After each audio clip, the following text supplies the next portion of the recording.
A simple example of a linear word problem. A store owner is going to mix peanuts and cashews. The peanuts cost $5 per pound, cashews cost $8 per pound. And what we're given is that the final cost of the mixture must be $6 per pound. And we want to find the relationship between peanuts and cashews. This is a setup that's very common. It also works for bank accounts that have different interest rates. This is just a very simple idea of a mixture problem. All right, to start off, the things that we do not know is anything about the peanuts in pounds, and the same thing with cashews in pounds. So usually with a word problem, you want to make sure you know what you don't know. And since we don't know anything about the pounds of peanuts and anything about the pounds of cashews, I'm just going to call the poundage in peanuts X and the poundage in cashews Y. And then just take the information from the problem and kind of associate it with the X and the Y. For instance, if you're going to buy 2 pounds of peanuts, it would cost you $10.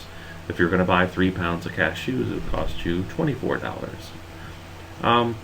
So if I buy X pounds of peanuts, that would be $5 for every single pound. So we'd get 5 times X.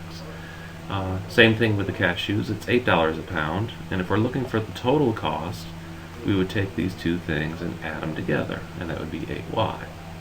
And we know at the end of all of this that it's going to be $6 per pound. Well, how many pounds do we have if we take X pounds of peanuts and Y pounds of cashews? Well, that's going to be X plus Y.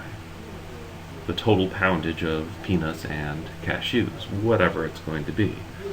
Alright, and then we can solve this equation to find out if there's any relationship between the X's and the Y's, the peanuts and the cashews.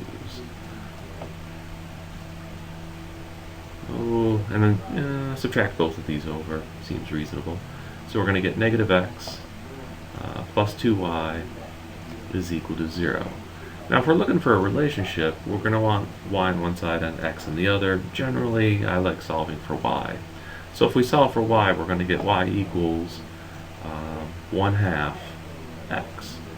So the relationship is whatever poundage you choose for peanuts, say we say 10 pounds of peanuts, to keep the price of this at $6 per pound, we're going to have to add 5 pounds of cashews, half of it.